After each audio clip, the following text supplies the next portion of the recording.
Hello दोस्तों, जय हिंद। आप सभी का हमारे शुक्ला ग्लोबल इंस्टीट्यूट में एक बार फिर से स्वागत है। आज हम कक्षा 12 केमिस्ट्री बिलियन चैप्टर को लेकर आए हैं। बहुत ही इंपॉर्टेंट चैप्टर है। कक्षा 12 बोर्ड एग्जाम में 5 नंबर का ये चैप्टर पूछा जाता है। बहुत ही इंपॉर्टेंट है बिलियन चैप्टर। तो बिलियन चैप्टर यानी सॉल्यूशन, पूरा एक शब्द पर एक चैप्टर आधारित है। इसका मतलब कुछ तो खास इस चैप्टर के अंतर्गत होगा ही।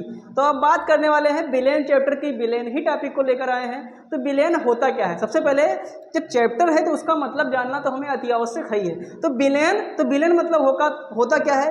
तो बिलियन दो या दो से अधिक पदार्थों का समांगी मिश्रण ही बिलियन कहलाता है। दो या दो से अधिक पदार्थों का समांग मिश्रण ही विलयन कहलाता है। अब दो या दो से अधिक पदार्थ तो ठीक है, लेकिन यहाँ समांग मिश्रण क्या होता है? समांग मिश्रण, तो जैसे हमने समांग मिश्रण को समझिए। जैसे यहाँ हमारे पास है भैया जल, और यहाँ पर हमारे पास है भैया शुगर का मतलब आप जानते हो चीनी। तो जब जल को चीनी के अंदर डाला तो चीनी को घोलने के बाद, जल को घोलने के बाद चीनी गायब। यदि आपको कोई कहे कि जल में से चीनी को निकालना है तो क्या संभव है? नहीं। तो इस प्रकार का मिश्रण ही समांग मिश्रण कहलाता है, क्योंकि जल और शुगर को मिलाया तो एक मिश्रण बना, और मिश्रण के बाद जल में से हम चीनी को अलग नहीं कर सकते हैं। तो इसे हम समांग मिश्रण बोलते हैं। आगे बात करने वाले हैं। विलयन निम्नलिखित दो कारकों से मिलकर बना होता है, एक सॉल्यूट एक सॉल्वेंट, यानी विलेय और विलायक। ये विलेय क्या होता है और विलायक क्या होता है, इसके बारे में समझ लीजिए। विलयन बनाने के लिए जिस पदार्थ की मात्रा कम होती है उसे हम भैया विलेय बोलते हैं। विलयन बनाने के लिए जिस पदार्थ की मात्रा कम होती है उसे विलेय बोला जाता है। अभी हमने एग्जांपल दिया चीनी और पानी का। तो चीनी कम है इसका मतलब चीनी विलेय है, और पानी ज़्यादा है इसका मतलब वो विलायक है। विलायक क्या होता है? विलयन बनाने के लिए जिस पदार्थ की मात्रा अधिक होती है, उसे हम विलायक बोलते हैं, यानी सॉल्वेंट बोलते हैं। अब विलायक क्या क्या हो सकते हैं और विलेय क्या क्या हो सकते हैं, उसके बारे में हम चर्चा करने वाले हैं। विलायक शब्द सुनते ही हमारे मन में सबसे पहले कौन सा एग्जाम आता है भैया? विलायक शब्द को सुनते ही हमारे मन में जल, यानी जो ज़्यादा है, यानी जल। और जल ही नहीं, और बहुत सारे विलायक के रूप में हो सकते हैं। जैसे जल के रूप में जल तो होगा ही, अल्कोहल ही होता है, फिनाल हो सकता है, एसीटोन हो सकता है, अमोनिया हो सकती है, ठीक है, टेट्रा CCl4 हो सकता है, आदि बहुत सारे हमारे पास विलायक के रूप में हैं। लेकिन ये सब तो है, लेकिन जैसे हमारे मन में विलायक शब्द आता है तो जल ही क्यों आता है? तो जल हमारे मन में इसलिए आता है क्योंकि जल के अंदर पाया जाता है डाई इलेक्ट्रिक कांस्टेंट, यानी वैद्युत द्विध्रुव गुण पाया जाता है। तो वैद्युत द्विध्रुव गुण क्या होता है? इसके अंदर वैद्युत द्विध्रुव गुण बहुत ज़्यादा मात्रा में पाया जाता है जल के अंदर। इसका मतलब जल अपने अंदर जितनी चीज़ों को समाहित कर सकता है और कोई समाहित नहीं कर सकता है। जल अपने अंदर जितनी चीज़ों को घोल सकता है, मिला सकता है, उतना किसी अभी पदार्थ के अंदर वो नहीं है। तो इसीलिए जल, जैसे हम विलायक शब्द को सुनते हैं तो जल हमारे अंदर सबसे पहले आता है।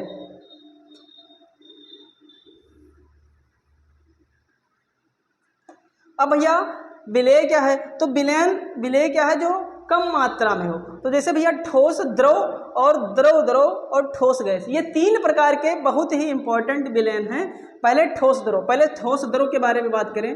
ठोस और द्रव। द्रव मतलब जल, द्रव मतलब जल। आप समझ गए कि द्रव के रूप में हम जल को ही ज्यादातर लेंगे, जल हो गया। अब ठोस के रूप में क्या क्या होगा? क्या सभी ठोस जल के अंदर घुल जाते होंगे? कंडीशन है ये कि केवल वही विलयन कहलाएंगे जो जल के साथ क्या हो जाए, घुल मिल जाए, आपस में मिल जाए। तो विलयन तभी बन पाएगा जब दो चीजें आपस में मिल जाए अच्छे से। तो देखिए ठोस है, तो ठोस कई प्रकार के होते हैं, बहुत प्रकार के ठोस होते हैं। जैसे यहाँ हमारे पास है कपूर है, ठीक है, यहाँ है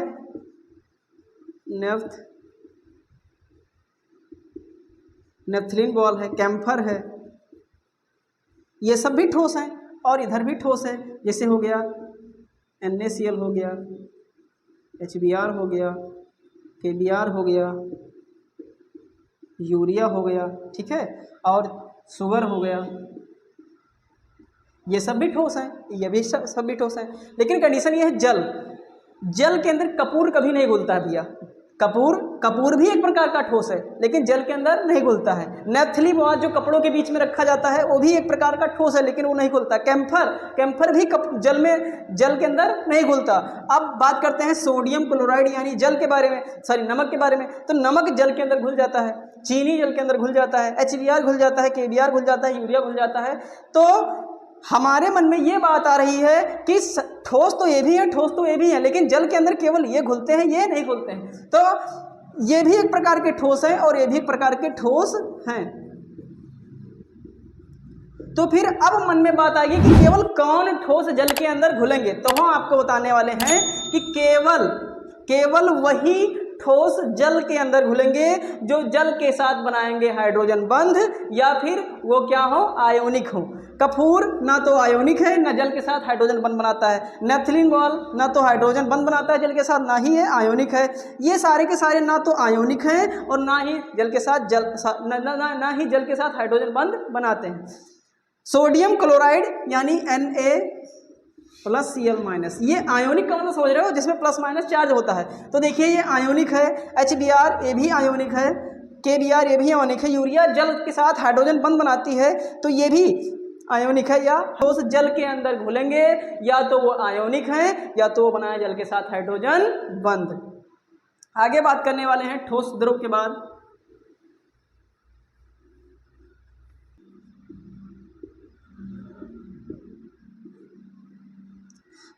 द्रव के रूप में जल ही रहेगा, ये भी द्रव है। तो द्रव के रूप में हो सकता है भैया तेल हो सकता है, ठीक है, बेंजीन हो सकता है, एसीटोन हो सकता है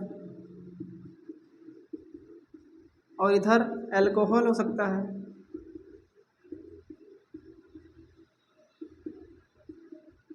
फिनाल हो सकता है, ईथर हो सकता है। ये भी द्रव है और ये भी द्रव है, लेकिन कंडीशन यह है ये द्रव जल के अंदर नहीं घुलता है लेकिन ये सारे के सारे जल के अंदर घुल जाते हैं। तो ऐसा क्यों कि कौन से द्रव जल के अंदर घुलेंगे, कौन से द्रव जल के अंदर नहीं घुलेंगे। तो कंडीशन ये है कि केवल वही द्रव जल के साथ बनाएंगे, जल के साथ घुलेंगे जो जल के साथ बनाएंगे हाइड्रोजन बंध। ये तीनों जल के साथ हाइड्रोजन बंध नहीं बनाते हैं इसलिए जल के अंदर नहीं घुलते हैं। ये जल के साथ हाइड्रोजन बंध बना देते हैं तो इसे जल के साथ हाइड्रोजन बनाते हैं तो ये विलयन बन जाते हैं। अब आगे बात करने वाले हैं भैया गैस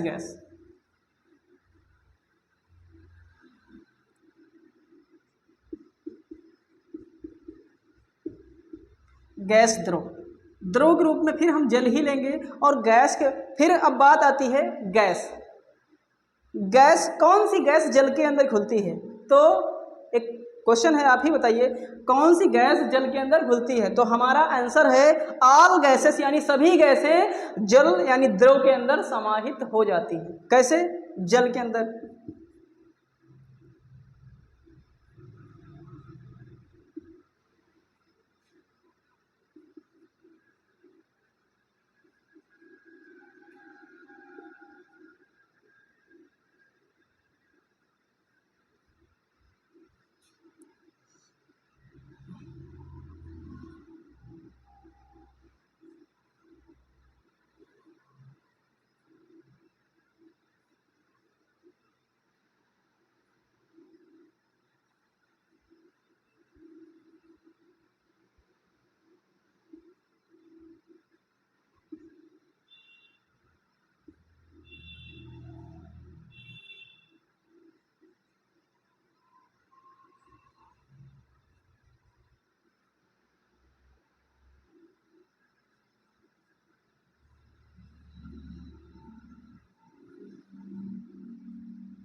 ये भैया है जल, ये जल है और ये जल के अणु हैं। जब जल के अंदर H2O के अणु पाए जाते हैं, H2O के अणु पाए जाते हैं। तो जल के अंदर H2O के तो अणु होते हैं। अब देखिए इनके बीच में क्या है, ये जल का अणु है। जल के अणु यानी जल के अंदर बहुत सूक्ष्म यानी छोटे छोटे गैपिंग होती है, जगह होती है। तो हमने कहा सभी गैसें जल के अंदर समाहित हो जाती हैं। कैसे?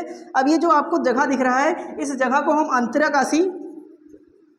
अंतराकाशी रिक्ति या स्थान बोलते हैं, अंतराकाशी स्थान बोला जाता है। तो जो गैसें होती हैं, जब गैस को जल के अंदर डाला जाता है तो ये गैसें जल के अंदर घुल जाती हैं, चाहे वो CO2 हो, चाहे SO2 हो, चाहे SO3 हो, चाहे हाइड्रोजन हो, चाहे ऑक्सीजन हो, चाहे हीलियम हो, ये सारी गैसें जल के अंदर समाहित हो जाती हैं। लेकिन फिर भी हमें एग्जाम्पल नहीं पता है, तो रीजन क्या है? सभी गैसें जल के अंदर समाहित तो हो जाएंगी, लेकिन कंडीशन है CO2, SO2, SO3 तो जल के अंदर आसानी से घुल जाएंगी, लेकिन हाइड्रोजन, ऑक्सीजन, हीलियम ये जल के अंदर आसानी से नहीं घुलती हैं। तो समस्या ये है कि CO2 और SO2 और SO3 आकार में बड़ा होता है। तो जैसे आकार में बड़ा होता है तो इस गैप यानी अंतराकाशी रिक्ति में आसानी से बैठ जाता है, और हाइड्रोजन और ऑक्सीजन, हीलियम, क्लोरीन ये सब आकार में छोटा होती हैं। छोटा होने के कारण ये आकार मतलब इस गैप में आसानी से यानी फिट से बैठ नहीं पाती हैं। फिट से नहीं बैठ पाती हैं तो इसको फिट से बैठाने के लिए ज़्यादा प्रेशर यानी ज़्यादा दाब देने की आवश्यकता होगी। तो जितना दाब देंगे गैस उतनी जल्दी आसानी से बैठ जाती है। तो कैसी लगी ये वीडियो आपको कमेंट में ज़रूर बताइएगा। तो आज के लिए इतना ही, कल फिर मिलते हैं नेक्स्ट वीडियो में। तब तक के लिए जय हिंद, मस्त रहिए, खेलते रहिए।